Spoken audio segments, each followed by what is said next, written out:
दर्शन कर कर गुरु के चरणों का आशीर्वाद हम सभी को प्राप्त हो। गुरु निश्चित ही हमारे जीवन में मार्गदर्शन का कार्य करता है। गुरु हमें मार्ग दिखाता है, हमारे मार्ग प्रशस्त करता है और गुरु की महिमा बड़ी ही अपार है, बड़ी ही अपरंपार है। देखिए, गुरु के बताए हुए पद चिन्हों पर अगर हम चलते हैं तो निश्चित ही हमें सफलता प्राप्त होती है और निश्चित ही हम आगे की ओर अग्रसर होते हैं, क्योंकि गुरु की कृपा बड़ी भारी होती है, गुरु की महिमा बड़ी भारी होती है।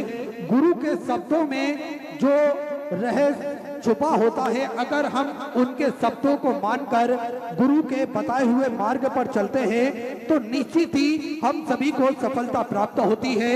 और आप सभी को ज्ञात है किस प्रकार से पूज्य गुरुदेव ने हम सभी का मार्ग प्रशस्त करा है।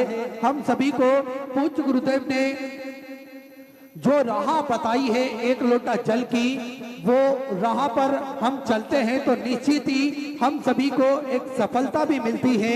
महादेव के चरणों में अपने मन को भी हम लगा सकते हैं। महादेव के चरणों में जाकर हम उनका धन्यवाद भी अदा कर सकते हैं और एक लोटा जल सारी समस्या का हल भी निरंतर हम सभी देखते हैं।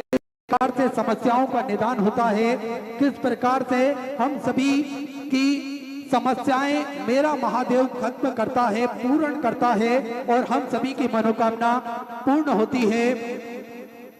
गुरु की महिमा शब्दों में बयां करना हम सभी के लिए उतना ही मुश्किल है जितना सूरज के सामने दीपक बताने जैसा होता है, क्योंकि गुरु हम सभी को वो सब प्रदान कर देता है जिसकी हम कामना कर सकते हैं। देखिए, गुरु हम सभी को ऐसा बनाना चाहिए जो हमें परम से मिला दे, पुकारना सिखा दे और गुरु अपने जैसा ही हमें बना दे, वो गुरु होता है। क्योंकि हम परमात्मा को पुकारे, ये हमारी आवाज में इतना दम नहीं है, क्योंकि गुरु हमें जो बताता है, गुरु हमें जो बताते हैं, गुरु के बताए हुए मार्ग अनुसार अगर हम परमात्मा को पुकारेंगे तो निश्चित ही परमात्मा अवश्य सुनता है हमारी। और हम सभी ने देखा है किस प्रकार से पूज्य गुरुदेव ने हम सभी को बड़े ही सहज और सरल शब्दों में भगवान को पुकारना सिखाया है, हम सभी को भगवान के चरणों में जाना सिखाया है। हम सभी को पूज्य गुरुदेव ने भगवान भोलेनाथ के एक लोटा जल चढ़ाना सिखाया है। हम सभी प्रार्थना किस प्रकार से करें, ये पूज्य गुरुदेव ने हम सभी को बताया है। और वैसे भी किसी ने बड़ा ही सुंदर कहा है, हर पर्वत मुक्तामणि नहीं होते, हर पर्वत मुक्तामणि नहीं होते, हर हाथी के मस्तक पर मुक्तामणि नहीं होती, हर जंगल में चंदन का पेड़ नहीं होता और हर देश में पूज्य गुरुदेव पंडित प्रदीप जी मिश्रा जैसे गुरुदेव नहीं होते। तो निरंतर हम सभी गुरु की आराधना करते रहे, गुरु से की वंदना करते रहे और गुरु का स्मरण करते रहे।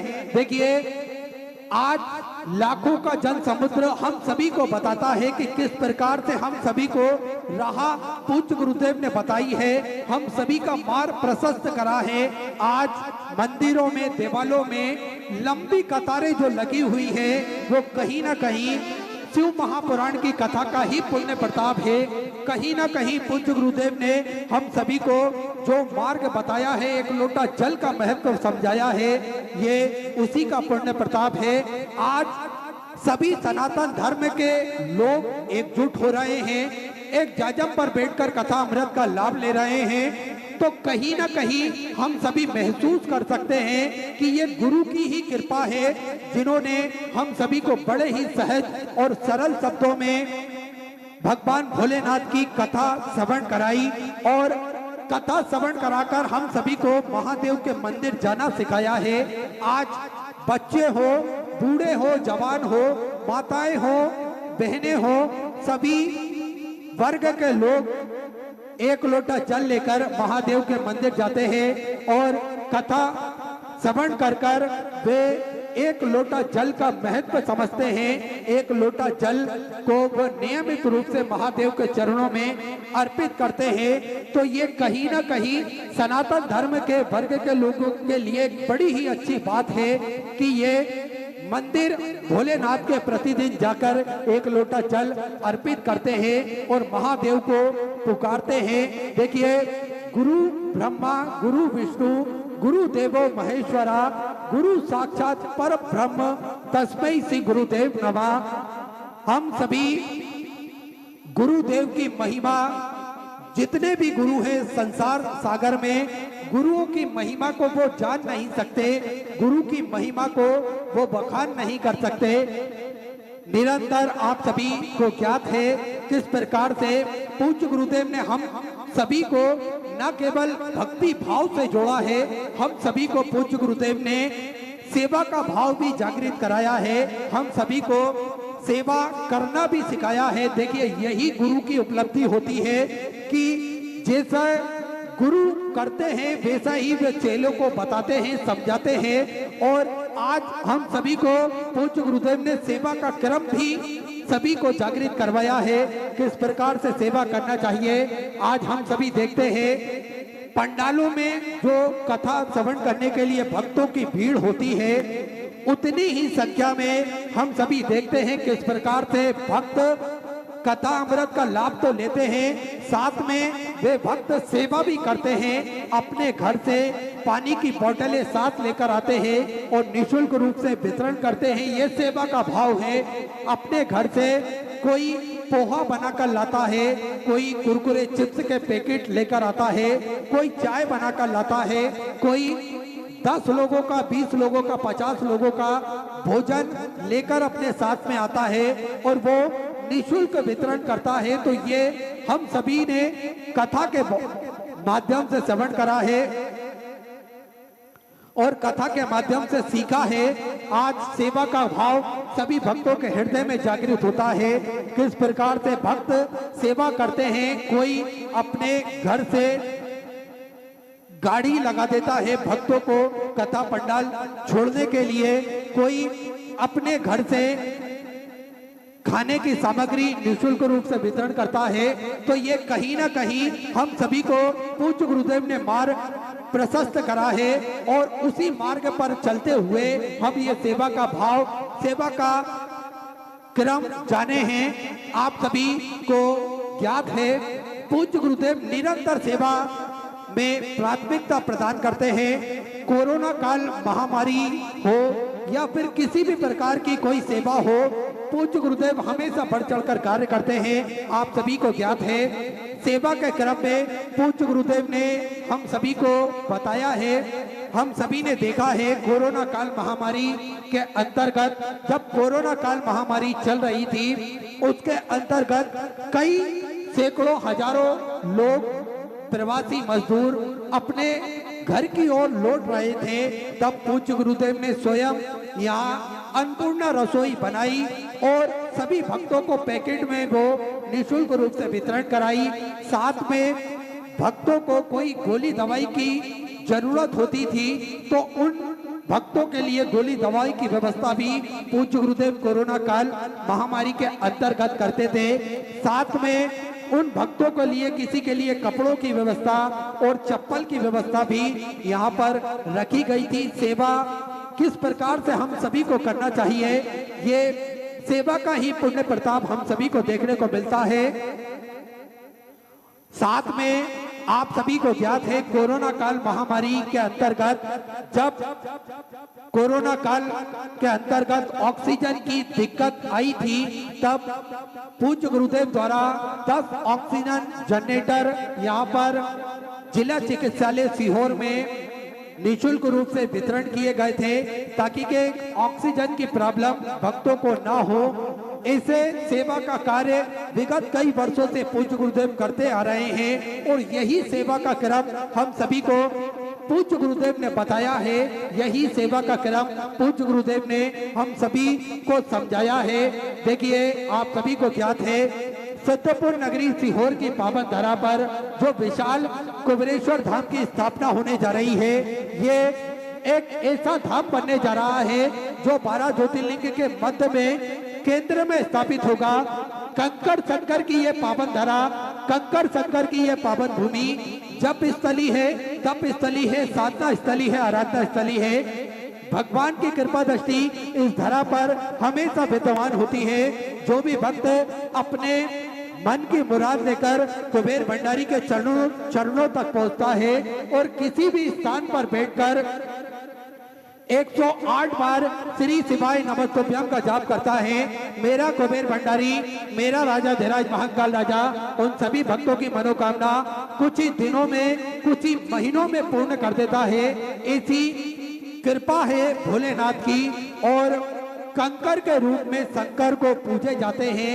हम सभी यहाँ कंकर शंकर की पूजा करते हैं और आप सभी को ज्ञात है भक्तों की मनोकामना वही कंकर के रूप में जो शंकर विराजमान होते हैं वही पूर्ण करते हैं। आप सभी को निरंतर ज्ञात है कि भक्त आते तो हैं अपने आंखों में आंसू लेकर, लेकिन जब इस धरा पर पहुंचते हैं तो उनके चेहरे पर एक मुस्कान होती है, उनके मन में एक हौसला होता है और कहीं ना कहीं उन भक्तों को भी लगता है कि कुबेर भंडारी ने मेरा हाथ पकड़ लिया है, अब वो मुझे हारने नहीं देगा, वो मुझे गिरने नहीं देगा।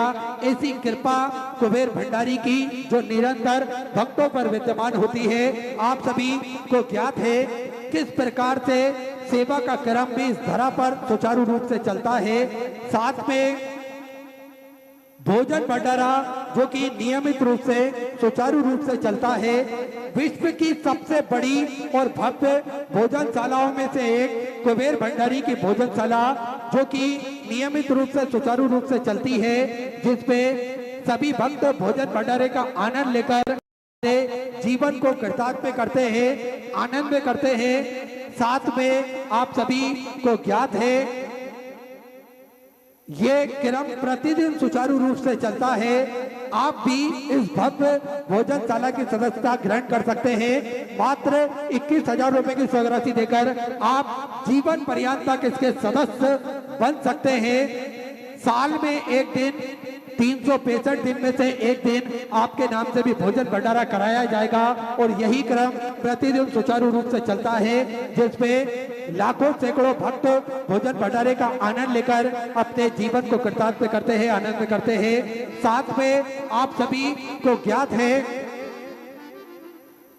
सेवा के क्रम में पूज्य गुरुदेव द्वारा विगत कई वर्षों से निःशुल्क रूप से प्राथमिक उपचार केंद्र चिकित्सालय चलाया जाता है, जिसमें दवाई गोली भी निःशुल्क रूप से वितरण की जाती है। समय समय अनुसार निःशुल्क रूप से स्वास्थ्य शिविर लगाए जाते हैं, जिससे सभी भक्त अपने स्वास्थ्य संबंधी जानकारी बड़े ही आराम से प्राप्त कर सके और अपने स्वास्थ्य संबंधी जानकारी बड़े ही आराम से प्राप्त कर सके। साथ में 2 एम्बुलेंस भक्तों की सुविधा के लिए 24 घंटे उपलब्ध रहती है और एक भव्य चिकित्सालय का निर्माण कार्य चल रहा है। आप सभी को ज्ञात है सर्व सुविधा युक्त ये हॉस्पिटल का निर्माण कार्य चल रहा है, जिसमें सारी सुविधाएं रहेंगी, जिसमें वेंटिलेटर की व्यवस्था भी यहाँ पर पूज्य गुरुदेव द्वारा रखी गई है, ताकि के भक्तों को किसी भी प्रकार की कोई दिक्कत परेशानी ना हो। ऐसे सर्व सुविधा युक्त हॉस्पिटल का निर्माण कार्य चल रहा है। मात्र कुछ ही दिनों बाद यह हॉस्पिटल बनकर तैयार होगा। साथ में आप सभी को ज्ञात है जो 251 कमरों की भव्य विशाल धर्मशाला बनने जा रही है, जिसका निर्माण कार्य बढ़ाते हुए पूज्य गुरुदेव के आदेश अनुसार 100 कमरों का और इजाफा करते हुए 351 कमरों की ये भव्य विशाल धर्मशाला बनेगी, जिसमें लगभग 15 से 16 बड़े बड़े हॉल भी इसके अंतर्गत बनाए जाएंगे, ताकि के भक्त बड़े ही आराम से रुककर भगवान का भजन कीर्तन स्मरण कर कर अपने जीवन को कृतार्थ कर सके, आनंद कर सके। साथ में एक उद्देश्य और जुड़ा है पूज्य गुरुदेव का इस धर्मशाला से, जिसमें निःशुल्क रूप से कन्या विवाह करे जाएंगे। प्रतिदिन कन्या विवाह निःशुल्क रूप से करे जाएंगे। आपको कोई विशेष दिन या कोई विशेष तारीख के लिए रुकने की आवश्यकता नहीं है। बस आपके मुहूर्त के हिसाब से जब भी आपकी शादी की तारीख फिक्स होती है, आप कुबेर भंडारी के चरणों में आए और अपनी शादी की तारीख वहां पर नोट करवा दें। 25 लड़के वालों के पक्ष के लोग और 25 लड़की वाले के पक्ष के लोग यहाँ पर आएंगे। उनके रुकने की भोजन की व्यवस्था पूज्य गुरुदेव द्वारा रहेगी। साथ में कन्यादान की दहेज की व्यवस्था पूज्य गुरुदेव द्वारा रहेगी। ऐसे सुंदर सेवा के क्रम निःशुल्क रूप से चलते हैं। जो गौ माता की सेवा प्रतिदिन होती है, देखिए सनातन धर्म में, हिंदू धर्म में गौ माता का एक विशेष महत्व बताया गया है। गौ माता की सेवा का विशेष महत्व बताया गया है। प्रतिदिन गौ माता की सेवा हम सभी को करना चाहिए और अगर हम किसी कारणवश ये गौ माता की सेवा नहीं कर पाते हैं तो कहीं पर भी गौ माता की सेवा चलती है, वहां अपना सहयोग, महत्वपूर्ण सहयोग अवश्य हम सभी को प्रदान करना चाहिए, क्योंकि 33 कोटि देवी देवता गौ माता के अंदर विराजमान हैं और उनको हम सभी को पूजना चाहिए, उनकी गौ माता की सेवा करना चाहिए। साथ में आप सभी को ज्ञात है ये सारे सेवा के क्रम चलते हैं, जिसमें 2 भव्य गौशालाओं का निर्माण कार्य और चालू कर दिया गया है। ऐसे सारे सेवा के क्रम चलते हैं। आप भी इन क्रमों से जुड़ सकते हैं, कंधे से कंधा मिलाकर चल सकते हैं, कदम से कदम मिलाकर चल सकते हैं। साथ में आप सभी को ज्ञात है पूज्य गुरुदेव ने एक संकल्प लिया है, सभी सनातन धर्म के लोगों के गले में रुद्राक्ष हो, सभी सनातन धर्म के वर्ग के लोगों के मंदिर में रुद्राक्ष हो। पूज्य गुरुदेव का आह्वान हो चुका है। सुंदर गुरु वंदना के साथ में आज प्रवचन का ये क्रम चालू रहेगा। एक बार दोनों हाथ उठाकर जय घोष करेंगे, हर हर महादेव। सुंदर गुरु वंदना हम सभी करेंगे। जय जय श्री राधे, हर हर महादेव, श्री शिवाय नमस्ते। गुरुर्ब्रह्मा गुरुर्विष्णु गुरुर्देवो महेश्वरा गुरुर्साक्षात् परब्रह्मा तस्मै श्री गुरुवे नमः। हो मुझे इतना प्यारा गुरु मिला, गुरु का सोना दरबार मिला। मुझे इतना प्यारा गुरु मिला, गुरु का सोना दरबार मिला। जिनके चरणों में दुनिया झुकती, जिनके चरणों में दुनिया झुकती, मुझे अनमोल वो मोत मिला, मुझे अनमोल वो मोत मिला। मुझे इतना प्यारा गुरु मिला, गुरु का सोना दरबार मिला। मुझे इतना प्यारा गुरु मिला, गुरु का सोना दरबार मिला।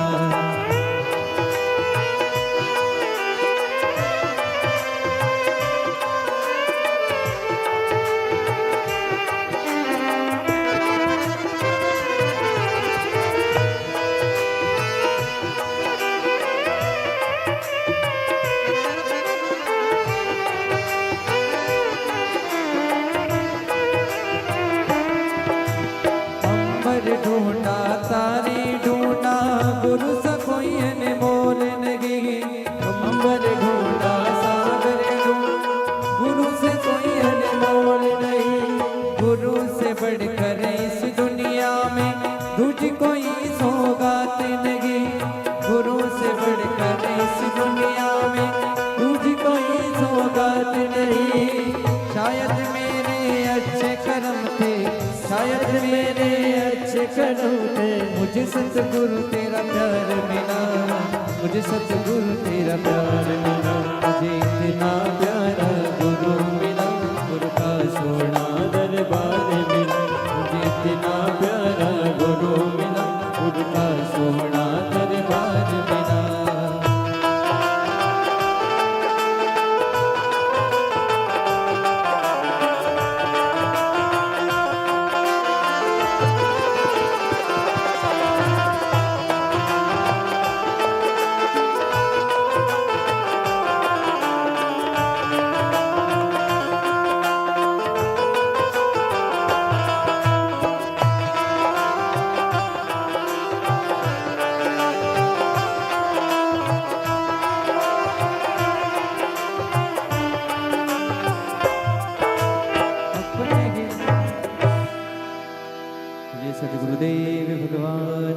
जय। जय जय श्री राधे।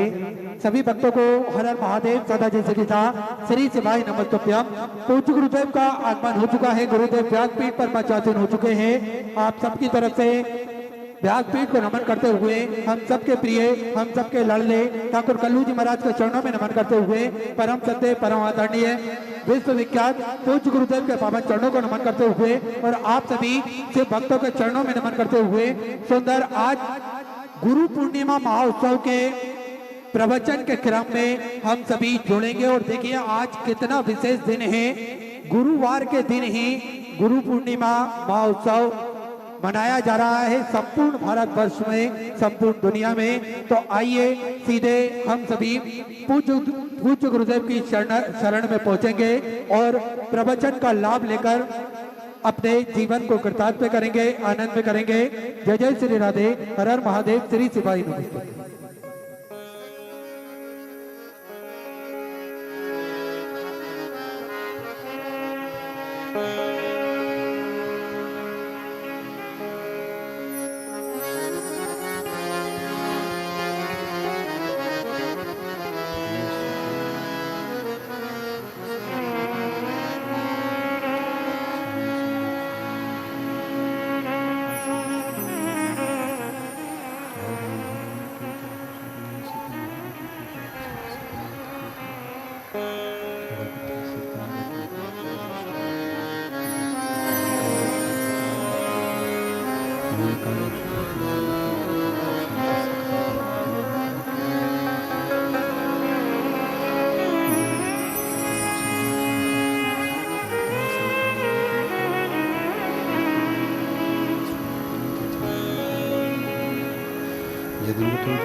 श्री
हर हर महादेव, हर हर महादेव।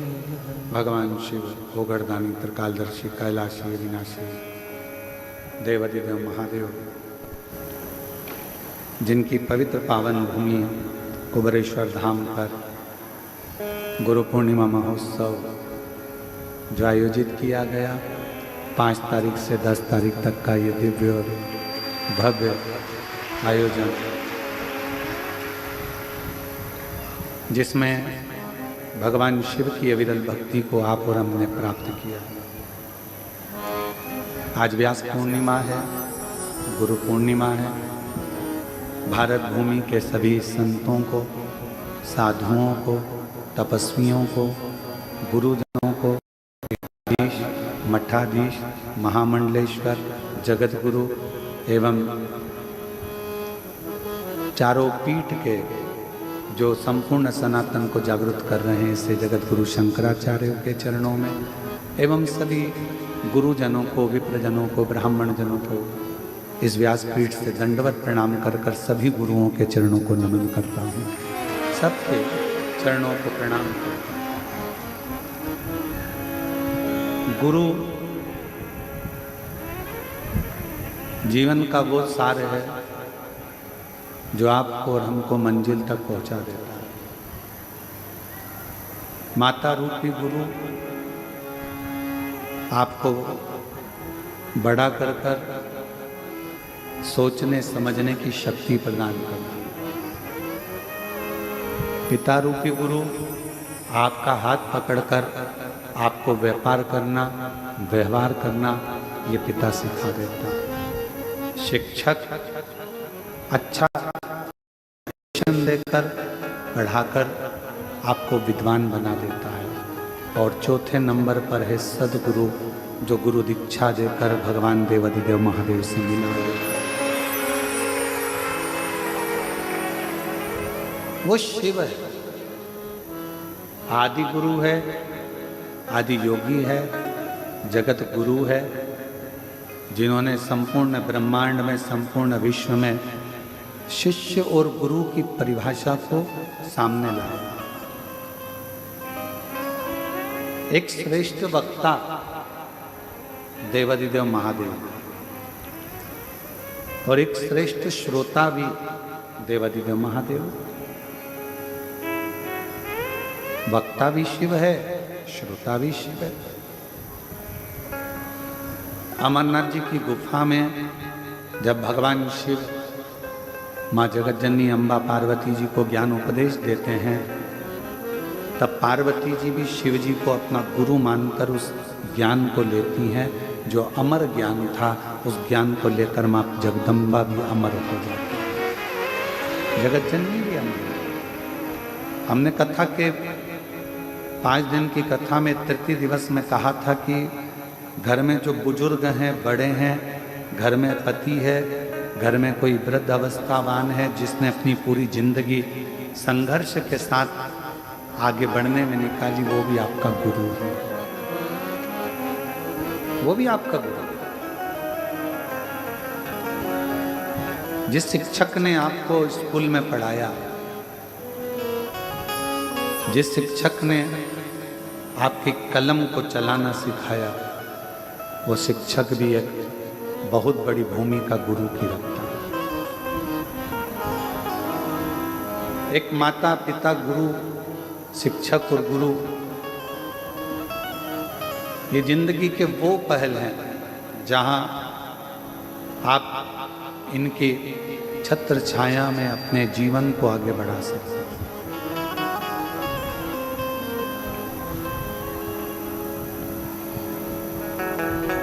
और बचपन खेल में खोया, जवानी नींद भर सोया, बुढ़ापा देख कर रोया, सिराने मौत हंसती है।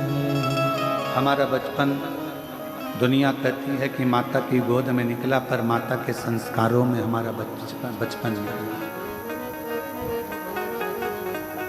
दुनिया के लोग कहते हैं कि जवानी भोग और विलास में निकाली, परंतु हमारी जो कर्मठ शिव का भक्त होता है, जो संस्कारों में डूबा हुआ होता है, उसकी जवानी अवस्था भी अपने पिता के बतलाए मार्ग पर निकलती है।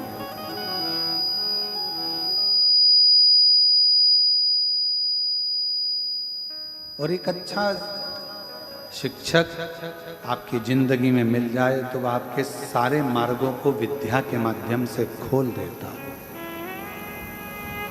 और फिर चौथी अवस्था में जो बुढ़ापा है, उस बुढ़ापे में सब साथ छोड़ देता है। कौन देगा साथ? जिन बच्चों को हमने पाल पोस कर बड़ा करा, उन बच्चों के पास भी हमारे पास बैठने का समय नहीं है। जिन बेटियों को हमने पाल पोस कर बड़ा करा, उन बेटियों के पास में भी हमारे पास बैठने का समय नहीं।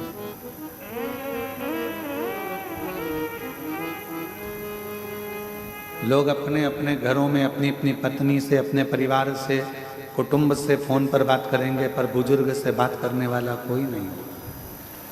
तब उस जगह पर जब आपकी वृद्ध अवस्था आएगी, तब चौथे नंबर का जो गुरु होता है, जिसने आपको परमात्मा से जोड़ा होता है, जिसने आपको वेद पुराण से जोड़ा होता है, जिसने आपको शिव महापुराण से, भागवत पुराण से, रामायण से, गीता से जोड़ा हुआ होता है, वो सतगुरु आपके बुढ़ापे में आपको मंत्र के बल से इतनी शांति प्रदान कर देता है कि संसार के लोगों की नहीं, फिर परमात्मा की ही स्मरण होती है।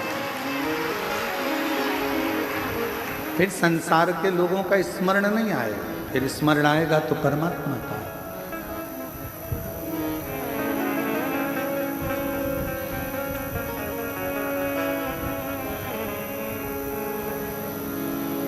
कोई स्मरण कराए,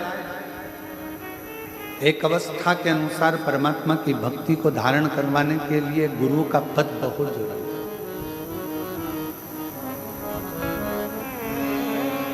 और फिर निवेदन करेंगे, आज गुरु पूर्णिमा है, आप लोग टीवी के माध्यम से आज व्यास पूर्णिमा, गुरु पूर्णिमा महोत्सव मना रहे हो। मान लो तुम्हारा भी कोई गुरु नहीं है ना, तो आज ही एक निर्णय करना और अपने घर में या शिवालय नज़दीक में मंदिर हो, वहाँ थोड़ा सा जल चढ़ाकर श्री शिवाय नमस्तुभ्यं बोलकर शंकर जी को अपना गुरु बना लेना। शिव को और भगवान देवादिदेव महादेव को जब हमने अपना गुरु बना लिया, तो हमारा ये जन्म और वो जन्म, जितने भी जन्म अगर मान लो कहीं होता है, कभी कभी हो सकता है कि कर्म भोग के कारण फिर हमारा जन्म हो जाए, परंतु आप चिंता मत करो, आपका दूसरा जन्म नहीं होने वाला, क्योंकि आपने शिव महापुराण की कथा बहुत सुनी है। तो हम आपके लिए तो नहीं, परंतु हो किसी के लिए कि भाई ये जन्म वो जन्म, ना जाने कितने कितने जन्म जो इस मृत्यु लोक में आप और हमको मिले। जब ये जन्म और वो जन्म मृत्यु लोक में जितने जितने जन्म आपको और हमको मिले हैं, उन सारे जन्म और भी अगर कोई मिलेंगे तो ये निश्चित है, अगर एक बार देवादिदेव महादेव आपका गुरु बन गया तो किसी जन्म में तुम्हें भटकना नहीं। और मैंने तेरे ही भरोसे बाबा, तेरे ही भरोसे हवा विच उड़ती जावांगी, बाबा डोर तो छड़ी ना में कटी जावांगी। भोले मैं तेरी पतन शंभू, मैं तेरी पतन हवा विच उड़ती जावांगी, बाबा डोर तो छड़ी ना में कटी जावांगी। शिव गुरु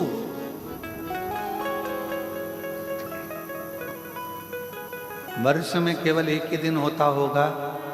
हाँ, और जगह पर हम नहीं कह सकते कि और गुरु मंत्र पूरे साल मिलते हैं, अन्य जगह पर दिए जाते हैं और भी गुरुजन वर्ष भर गुरु मंत्र देते हैं, पर कुबेरेश्वर धाम पर तो केवल एक ही दिन, केवल गुरु पूर्णिमा के दिन ही गुरु दीक्षा और शिव दीक्षा गए, केवल एक। और शायद केवल एक ही दिन ऐसा होता होगा शिव दीक्षा गुरु दीक्षा का दिन, जिस दिन आप लोग अपने हाथ से हमारे हाथ में श्रीफल देते होंगे और वो श्रीफल हम लेंगे। नहीं तो केवल एक गेहूं का दाना और श्रीफल आज के दिन हम आप लोगों से हाथ में झेल लेते, क्योंकि आज गुरु पूर्णिमा है, व्यास पूर्णिमा। बाकी का पूरा साल, पूरे वर्ष में ऐसा कोई दिन नहीं होगा जिस दिन हम आपसे हाथ में कुछ झेलते हो। केवल एक आज का दिन गुरु पूर्णिमा। क्यों? क्योंकि उस दिन केवल श्रीफल या गेहूं का दाना देने के लिए कुबेरेश्वर धाम पर भक्त नहीं आता। उस दिन अपने भीतर के विकारों को मिटाने के लिए अपना अहंकार, अपनी अभिमत्ता, अपना व्यसन, अपनी गलत आदतें, जब हम गुरु के हाथ में श्रीफल अन्न देते हैं तब हम अपनी पूरी गलतियों को गुरु के चरणों में छोड़ देते हैं। गुरु के चरण। इसलिए वर्ष भर में आप लोग जो लाखों की संख्या में आए हो, इतनी भीड़ जो हो रही है कुबेरेश्वर धाम पर, इतना भक्तों का सैलाब अगर कहीं देखने को मिलता है, शायद आप भी सोचते होंगे कि और भी जगह पर गुरु दीक्षा ली जा सकती है, पर कुबेरेश्वर धाम पर इतनी लंबी लाइन केवल गुरु मंत्र लेने के लिए, जो कि 3-3, 4-4, 5-5 घंटा, बल्कि हमारे हिसाब से तो सुबह से लेकर 10 बजे तक भी आप लोग लाइन में लगे हो तो लगभग 5-5, 6-6 घंटे लाइन में लग आप लोगों ने गुरु दीक्षा ली, शिव दीक्षा। इतनी लंबी लंबा लोगों ने इंतजार किया। और ईश्वर को पाना और गुरु को पाना कोई सरल नहीं है। जब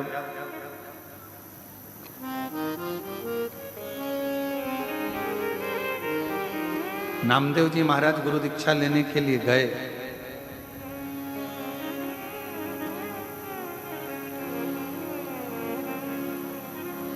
विशोबा थिएटर जी ने कहा इतना भीड़ लगा हुआ है, गुरु दीक्षा लेने आए हैं, इनकी थोड़ी परीक्षा तो होना चाहिए। देव एक एक धर कर सबको। नामदेव जी ने कहा हम यहाँ गुरु मंत्र लेने आए हैं, यहाँ हम कुछ महाराजी खाने थोड़ी ना आए, हम तो गुरु दीक्षा लेने के लिए आए। और फिर अंत में विशोबा थिएटर जी ने कहा एक काम करो कि सबको अंदर बुलाओ, जिसने धक्का खा लिया, जिसने मार खा ली। और नामदेव जी बाहर खड़े हुए थे तो विशोबा थिएटर जी ने बुलाकर पूछा, नामदेव क्या बात है? मैं गुरु मंत्र लेने के लिए आया था, पर इतना धक्का खाना, इतना परेशान होना, इतना कष्ट झेलना। विशोबा थिएटर जी ने कहा, नामदेव जो गुरु के दरवाजे पर एक बार धक्का खा लेता है फिर वो दुनिया के धक्के कभी नहीं खाता।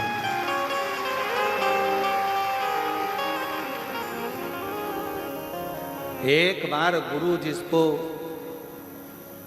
तपा लेता है, गुरु का दरवाजा अगर कोई पहुंचा और अरे हमको जल्दी जाना है, हमको ये करना है, और मालूम पड़े देरी में देरी,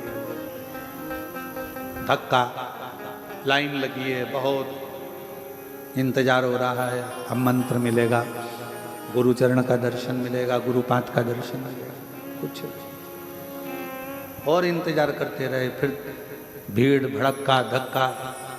जिसने गुरु के सम्मुख में, गुरु के दरवाजे का, गुरुद्वारे का, एक बार गुरु के दरवाजे का धक्का खा लिया, फिर उसे संसार में कोई पैदा नहीं हुआ जो धक्का दे दे, क्योंकि गुरु के दरवाजे से मजबूत हुआ।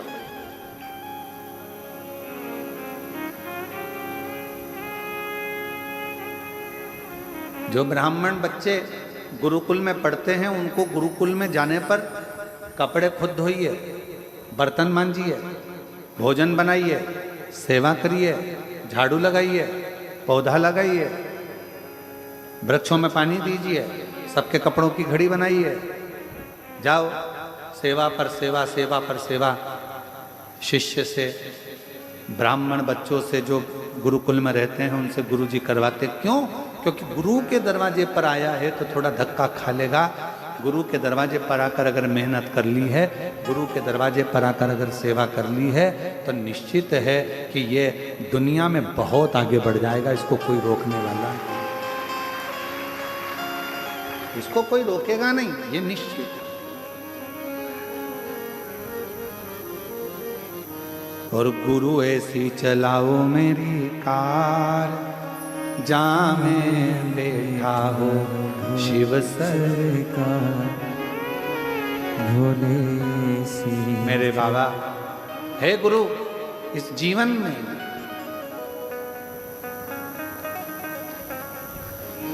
और इस गाड़ी के चार हैं पाए, इस गाड़ी के सारे धर्म, अर्थ, काम और मोक्ष के ये चार चक्के हैं।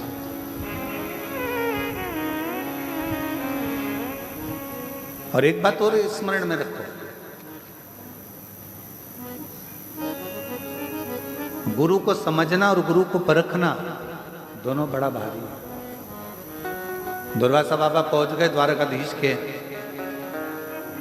दरवाजे पर, आवाज लगाई, मुझे कोई मेहमान रख लो, मुझे कोई गुरु मेहमान रखो, मुझे अपने घर में अतिथि रखो। सूचना मिली द्वारकाधीश को कि गुरुजी आए, दुर्वासा ऋषि आए, और हमारे द्वारकापुरी में आवाज लगा रहे हैं कि गुरु मनाओ, मेहमान रखो, मेहमान रखो, मेहमान रखो। मुझे अपने घर में कोई मुझे मेहमान बना लो, कोई मुझे अतिथि बना लो, और कोई गुरुजी कोई अपने घर में बुलाने को तैयार नहीं। क्यों? क्योंकि दुर्वासा बाबा को क्रोध बहुत आता था, और क्रोध आता था तो वो श्राप दे देते थे। अब सूचना मिली द्वारकाधीश के पास में कि दुर्वासा ऋषि आए हैं और वो कह रहे हैं कि मेरे को कोई अतिथि रख लो, मेहमान रख लो। द्वारकाधीश राजा भगवान कृष्ण ने हाथ जोड़कर मन में विचार करा, अपनी नगरी में गुरु आया, श्राप देगा तो भी स्वीकार होगा, चलो चलकर बनाते हैं। पहुंचे, प्रणाम किया, हाथ जोड़ा, नमन किया। आप हमारे अतिथि बन जाओ, आप हमारे मेहमान बन जाओ। दुर्वासा जी ने कहा, तुम मुझे मेहमान तो बना रहे हो, पर मेरी बात मानना पड़ेगी, हम तुम्हारी बात मानेंगे, चलो मनो मेहमान। तुम मुझे जानते हो ना, मेरे को क्या पसंद है क्या, हम सब जानते हैं, आप चलो मेहमान बनो। दुर्वासा बाबा मेहमान बन गए। दुर्वासा ऋषि कभी तो रसगुल्ला खाने को मांगे, कभी गुलाब जामुन मांगे। द्वारकाधीश बाबा ने अपनी नगरी में भंडारियों को सूचना कर दी कि जब तक दुर्वासा ऋषि द्वारका में रहें तब तक 56 तरह का भोजन बनाकर तैयार रखना। इसलिए द्वारकापुरी में आज भी 56 तरह का भोजन प्रतिदिन बाबा की उस अविरल धारा में बनता रहता है, और 56 भोग द्वारकानाथ को लगता है। और मैं द्वारकाधीश पुरी के सभी विद्वत ब्राह्मणों के पावन चरणों को नमन करता हूं, उन पुजारियों को नमन करता हूं, उन पंडाओं को नमन करता हूं जो द्वारकाधीश की सेवा में, दाऊ दादा की सेवा में दिन रात लगे रहते हैं, और प्रतिदिन बाबा द्वारकानाथ को 56 भोग लगाते रहते हैं। ऐसे ब्राह्मणों को, ऐसे पंडाओं को, ऐसे द्वारकाधीश के पुजारियों को, ऐसे पंडाओं को नमन कर। अब द्वारकाधीश के पवित्र भूमि पर तो रोज 56 भोग बने। एक दिन दुर्वासा बाबा जिस कुटिया में रहते थे उसमें उन्होंने आग लगा दी। आग लगाने वाला कोई दूसरा नहीं था, दुर्वासा ऋषि ने लगा। पूरे नगरी में बात हो गई, दुर्वासा जी की कुटिया जल गई, कुटिया जल गई। सबने पानी लाए डाले, द्वारकाधीश आकर खड़े हो गए। भगवान द्वारकानाथ ने कहा, आग कैसे लगी? सब आग बुझाने में लगे थे। दुर्वासा ऋषि पीछे से आके थपथपाकर पीठ को बोले, मैंने लगाई।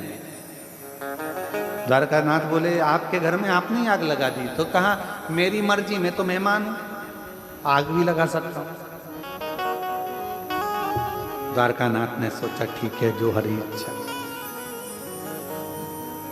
अब उधर तो झुपड़िया जल रही थी और द्वारकानाथ से द्वारवासा ऋषि ने कह दिया कि मुझे खीर खाना है, अब्बी की अब्बी बुरी। खीर लेने के लिए आवाज लगाई द्वारकानाथ ने, रुक्मणी जी खीर लेकर आई। रुक्मणी जी ने खीर द्वारकानाथ को दी, द्वारकानाथ ने खीर दुर्वासा ऋषि को दी, दुर्वासा बाबा ने खीर आदि खाई और आदि खाकर भगवान कृष्ण के ऊपर फेंक दिया कटोरा।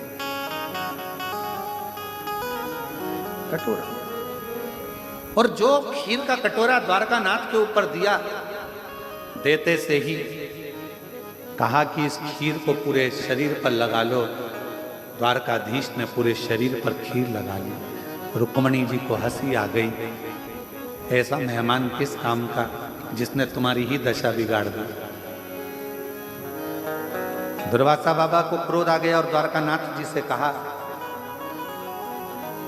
आज मैं रथ पे बैठकर पूरी द्वारका घूमने के लिए जाऊंगा, पर रथ में कोई घोड़ा और घोड़ी नहीं लगेंगे, रथ को खींचने के लिए रुक्मणी लगेगी।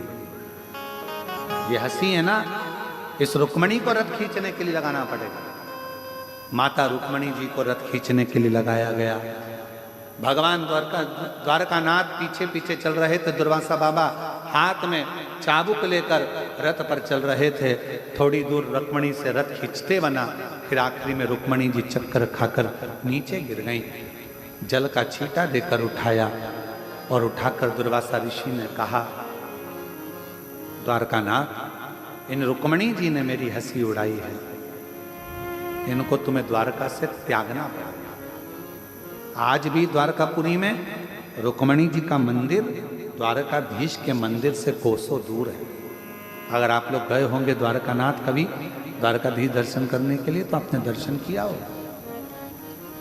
और भगवान दुर्वासा ऋषि ने कहा कि मैंने तुझे खीर खाकर तुम्हारे शरीर पर खीर फेंकी थी, वो खीर तुमने पूरे शरीर पर नहीं लगाई। कहा, नाथ लगाई तो शरीर पूरे शरीर पर, पांव के तलवे में वो खीर नहीं लगी। प्रभु, आपकी खाई प्रसादी थी, मैंने सोचा पांव के तलवे में कैसे लूं। दुर्वासा जी ने कहा, एक गुरु अपने शिष्य को अगर जो कार्य करने को बोले, अगर वो कार्य पूर्ण तरह से शिष्य करे, तो ये निश्चित है वो बड़े से बड़े काल से भी बच सकता है। और द्वारकानाथ, आपने अपने गुरु का कहना ना माना, शरीर पर खीर तो लगाई पर पांव के तलवे को छोड़ दिया, इसलिए तुम्हारे प्राण छूटेंगे तो पांव के तलवे से छूटेंगे। अगर भागवत जी में आपने श्रीमद् भागवत में श्रवण करा होगा तो भागवत में वर्णन आता है कि जरा नाम के व्याघ्र ने बाण छोड़ा था। भगवान पांव के ऊपर पांव रखकर बैठे थे और पांव के तलवे में वो बाण लग गया था और द्वारकाधीश के प्राण शरीर वो पांव के तलवे से छूट गए थे। पांव के तलवे से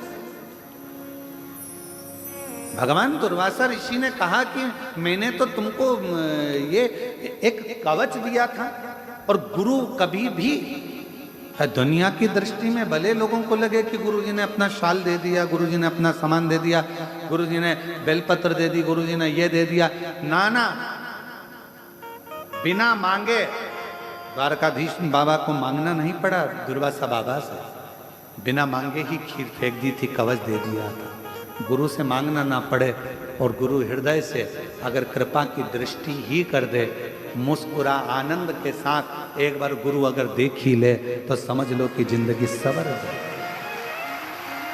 जिंदगी सवर। अब यहाँ तो मांगा नहीं गया है, खीर फेंकी गई है शरीर।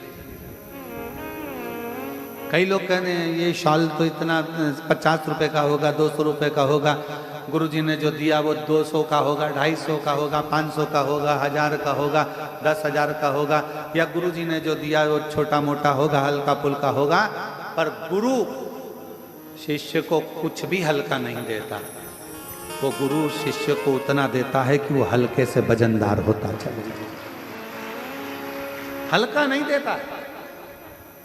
कितना सुंदर कहा है, एक करोड़पति व्यक्ति, एक धनपति व्यक्ति, एक अरबपति व्यक्ति, एक खूब अच्छा विद्वान से विद्वान व्यक्ति खूब पढ़ गया, लिख गया, खूब आनंद की जिंदगी में जी रहा है। स्वामी विवेकानंद जी का संवाद है रामकृष्ण परमहंस जी से।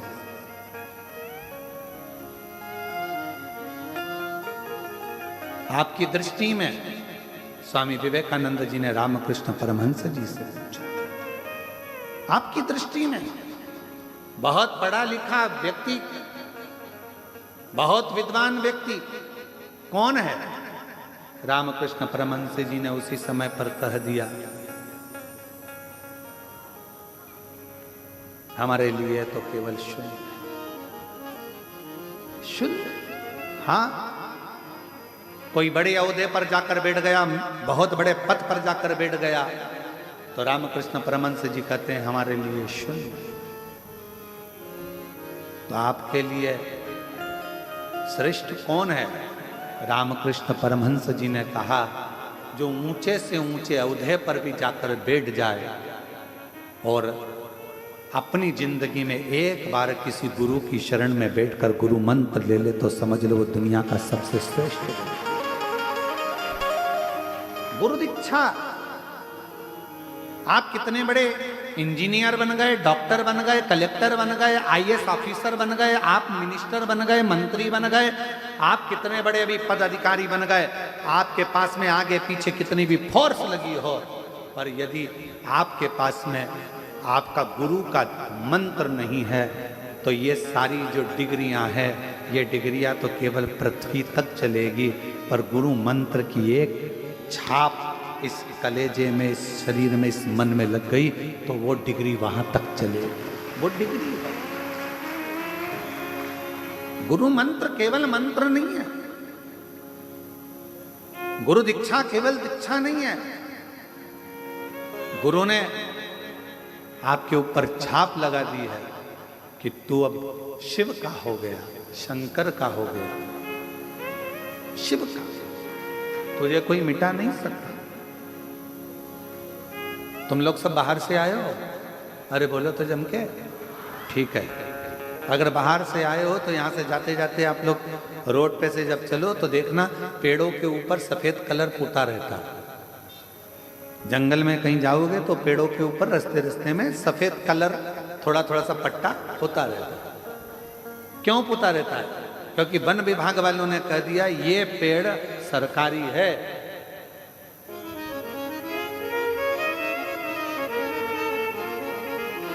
ये पेड़ सरकारी है,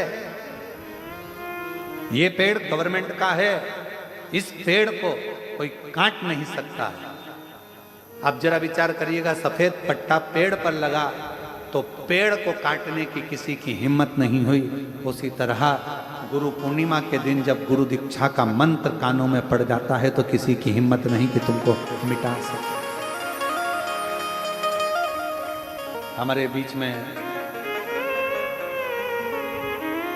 जय जय श्री राधे। हमारे बीच में इस क्षेत्र के विधायक महोदय और मध्य प्रदेश शासन के राजस्व मंत्री श्री करण सिंह वर्मा जी का आगमन हुआ। एक बार जोरदार ताली बजाकर स्वागत करें। साथ में वरिष्ठ भाजपा नेता सन्नी महाजन जी भी पधारे, एक बार उनके लिए भी जोरदार ताली बजाकर स्वागत करें।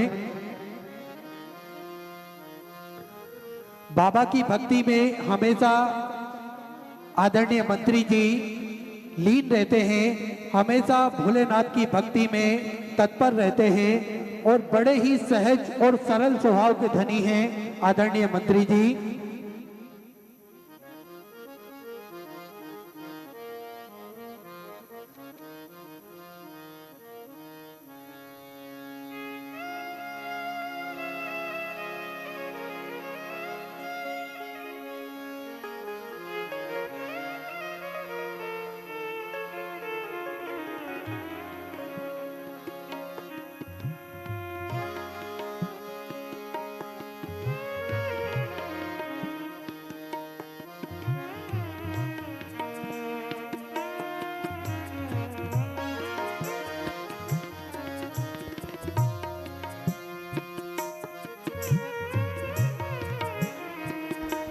एक बार माननीय मंत्री जी का स्वागत। राजस्व मंत्री मध्य प्रदेश शासन माननीय श्री करण सिंह जी वर्मा हमारे बीच में पधारे। एक बार जोरदार ताली बजाकर स्वागत करें। शिव कथा कह रही है, जिस वृक्ष पर एक सफेद कलर का पट्टा लग जाता है उस वृक्ष को फिर कोई काटता नहीं। क्यों? क्योंकि वो गवर्नमेंट का पट्टा लग गया। उसी तरह गुरु पूर्णिमा के दिन अगर गुरु दीक्षा का एक बार मंत्र कानों में चला जाता है फिर किसी की सामर्थ्यता नहीं कि कोई तुम्हें मिटा सके।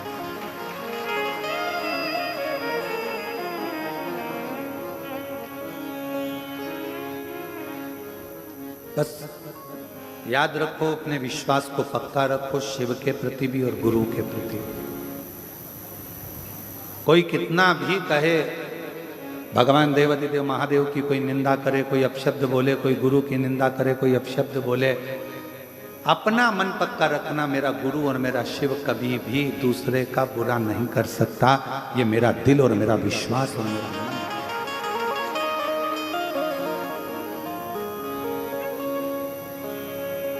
फूलों की कलियों में, काशी की गलियों में, फूलों